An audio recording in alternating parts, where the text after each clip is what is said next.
Hello, and welcome to our build guide video. Shockwave Totem is a simple skill. It summons a totem that pulses with physical damage nova around it, applying knockback with every hit. A very efficient way to scale it can be done by fully converting its damage into elemental damage, and picking up Chieftain Ascendancy and Avatar of Fire is one of the easiest ways to do it. This Ascendancy also provides many other bonuses for the fire and totem related playstyle, such as life leech from totems hits or covering enemies in ash, which increase the fire damage they take and slow their movement speed. Chieftain offers amazing value at low investments, but quickly hits diminishing returns, making it an amazing build to start the league. Getting close to the critical strike cap would be very taxing on the rest of the build, so we use the Elemental Overload Keystone instead. It grants 30% more elemental damage, but you can't scale the damage through the critical strike multiplier, which further lowers the cost of the build. The Malachai's Simula helmet is a very cheap yet powerful helmet that grants tons of double damage chance and allocates blood magic keystone. It solves mana problems, and you can still use some auras through Eternal Blessing and Life Reservation. The life sustain is so high, you can effortlessly use Righteous Fire to boost your damage. Shockwave Totem has low added damage efficiency, so the best way to scale damage is to increase the base gem levels, and get tons of cast speed. Thanks to the full elemental conversion, you can also lower and penetrate enemy resistance to significantly increase the fire damage they take. The build uses simple yet effective ways to stay alive. You will have tons of armor rating, lots of life regeneration and leech, decent block chance, and a naturally safe playstyle of a totem character. The automatic targeting and far range of your totems make the clear speed really good. The single target damage is pretty high, although it is quite hard to improve it further after a certain point. The Chieftain grants lots of raw stats, which is ideal for low-budget characters. The damage growth starts high but slows down with more and more investments.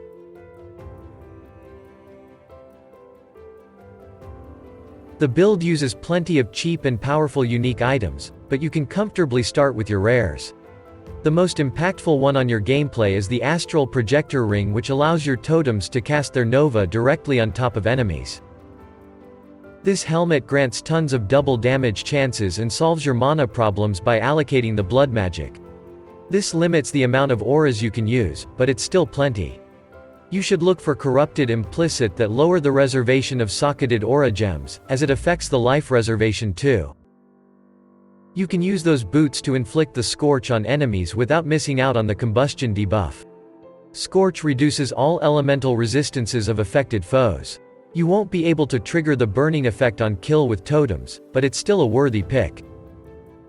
The Magnate is a cheap and effective way to get tons of damage and resistances. It will also make your flask nearly permanent during mapping. You should look for useful Corrupted Implicits that would give you even more resistances or cast speed. With the Astral Projector Ring, your totems will automatically target nearby enemies with their novas at the cost of their area of effect. It also grants you a decent amount of elemental ailment avoidance. You can still comfortably play without this ring, you will just have to reposition your totems more often. Circle of Anguish is a very powerful and efficient ring to boost your damage. You can use catalysts to make the fire damage bonus even stronger. Be careful to buy the proper Herald modifiers, as it has 4 variants. Due to usually undesirable socket colors, you can get the Skin of the Lords for quite cheap. It provides a lot of damage and armor rating. It can also optionally grant you the Pain Attunement Keystone for even more damage. If not, just try to get a keystone that doesn't hurt the build. Forbidden Flesh and Flame Jewels allow you to take many powerful notables from Marauder Ascendancies, especially the defensive ones from Juggernaut. They are not required, but greatly recommended. You use only defensive auras, and the Watcher's Eye Jewel will further amplify their usefulness. The Vitality modifiers are especially useful to sustain your Righteous Fire. Additional block chance or critical strike damage reduction from Determination is very useful too. The Brutal Restraint has many notables in its radius, which gives you many opportunities to get great bonuses on them. Finding a good one is a bit tricky and requires external tools such as Path of Building. It will always put additional dexterity on all nodes. On your rare gear, you should look mostly for the maximum life and resistance. Flat life regeneration or life recovery rate will be helpful to comfortably sustain Righteous Fire. To scale damage you should focus on cast speed. Additional levels for your gems or extra fire damage from physical damage are also very strong. On your weapon, you should look for additional gem levels, spell damage, cast speed, and potentially extra fire damage from physical. You can optionally use the alternating scepter to gain access to Scorch, but you will lose out on combustion, so use it only if you have good modifiers on it. A Shaper-influenced shield allows you to raise the maximum summoned totem limit by 1. It should also provide you with useful defensive modifiers such as maximum life, resistance, or block chance. If you are lucky, you might also get maximum fire resistance too, which will reduce damage taken from Righteous Fire. On your rare boots, high maximum life and movement speed are mandatory.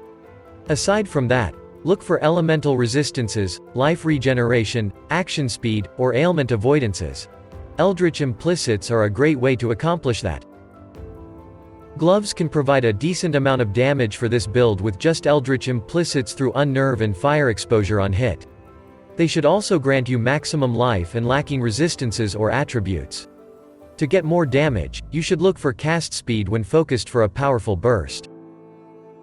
At first, you will probably want to use a rare armor.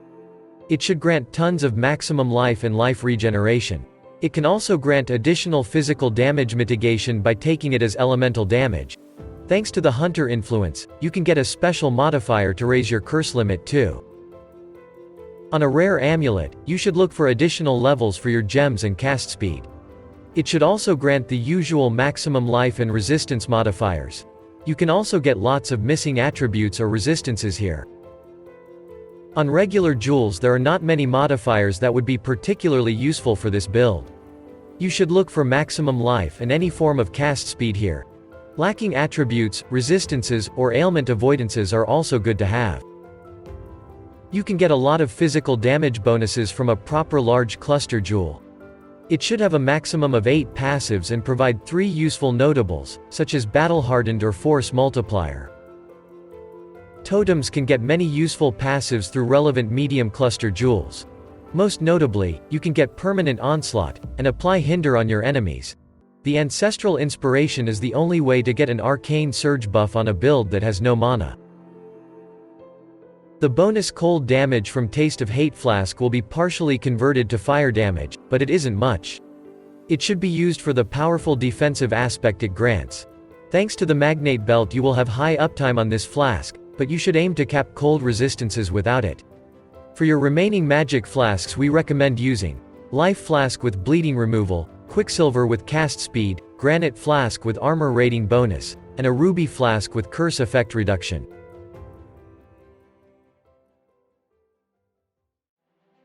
Shockwave Totem is a totem spell that deals high physical damage and a nova around it, which is fully converted to fire damage in this build.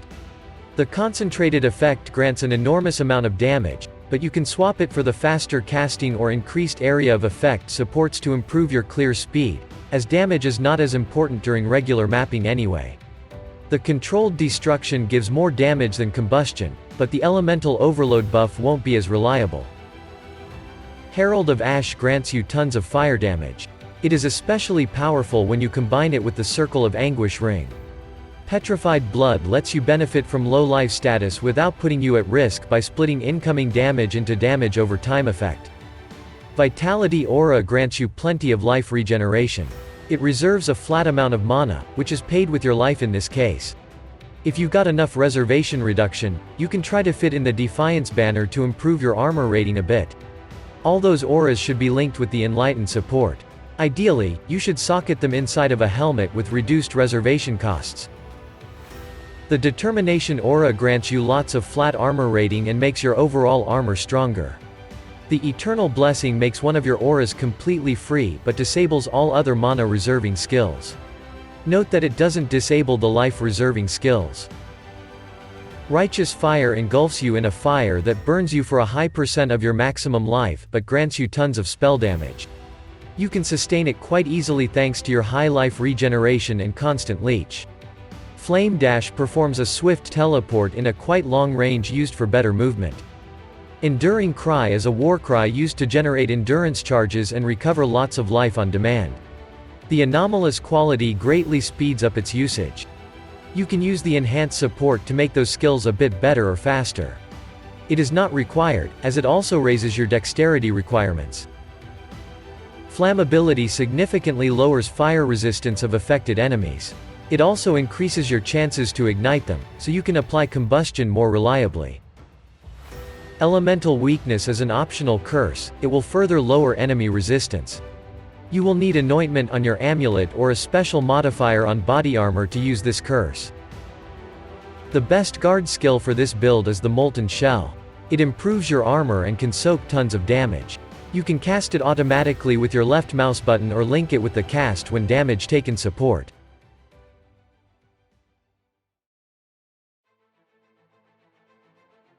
It is best to kill all bandit lords in the second act to get 2 bonus passive skill points from Aramir. The Petrified Blood makes you more susceptible to stuns. For that reason, we recommend using the Soul of the Brine King as your major Pantheon power. It will also grant you immunity to freeze. As for the minor Pantheon god power, the Soul of Shikari seems to be the best. It will make chaos damage and poisons much less punishing. During leveling the build performs well, albeit it's a bit slow. To use Shockwave Totem you will need level 28, so you should start off by using Holy Flame Totems.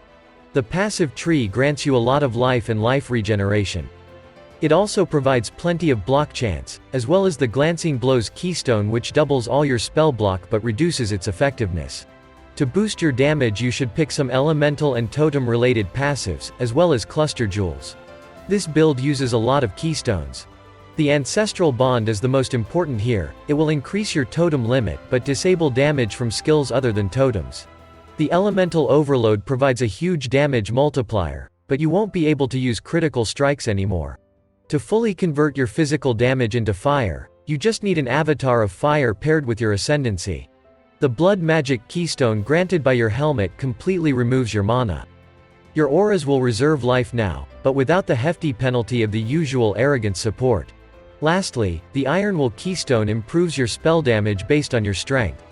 You should have at least 400 strength to get full benefits from the Magnate Belt anyway, so it's a decent bonus to have. Overall, it's a simple and effective build great for beginners or to start a new league with. We hope you enjoyed the video. If so, please consider leaving a like and subscribe. Have a good day, and see you in the next video.